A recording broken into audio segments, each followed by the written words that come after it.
Politics کو اس طرح سے ہمارے سامنے پیش کیا گیا جیسے وہ بہت ہی گندی چیز ہے. کہا جاتا ہے politics is a dirty thing. اس انڈرسٹینڈنگ کے حساب سے جب ہم اور آپ پڑھتے ہیں اپنے اسکولوں میں اور جب ہم کریئر سوچتے ہیں تو ہم سوچتے ہیں کہ ہمیں انجینئرنگ کرنی ہے یا ہمیں ڈاکٹر بننا ہے یا ہمیں کچھ اور کرنا ہے, اور پالیٹکس ہمارے ذہن میں کبھی نہیں آتا,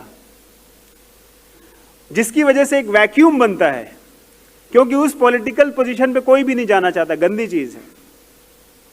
پھر جو لوگ ڈراپ آؤٹس ہیں, جنہیں کوئی پوزیشن نہیں ملی, جو کچھ نہیں کر پائے, وہ اس جگہ پہ پہنچتے ہیں, اس ویکیوم جو ہم نے کریٹ کیا.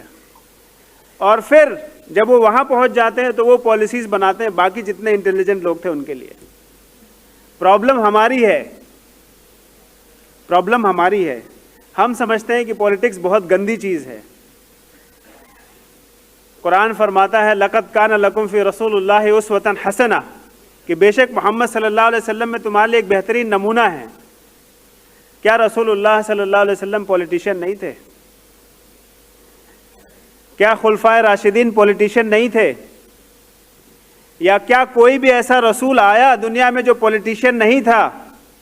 ہاں, اگر پولیٹیشین کا ڈیفینیشن سمجھے تو ہم سمجھ جائیں گے کہ politics in Islam is taking care of the affairs of the people, لوگوں کی معاملات کی دیکھ بھال کرنا. اس ڈیفینیشن سے آپ دیکھیں گے تو آپ پائیں گے کہ جتنے بھی رسول آئے, جتنے بھی خلفائے راشدین اور خلفاء آئے, یہ سب پولیٹیشینز تھے. ہمارے ذہنوں سے یہ پورا پکچر کہیں سے غائب ہو چکا ہے کہ مسلمان بھی پولیٹکس کر سکتا ہے. اور پولیٹکس کیسے, بغیر پولیٹکس کے کیسے آپ جی سکتے ہیں, کیسے اپنے اس قرآن کو نافذ کر سکتے ہیں؟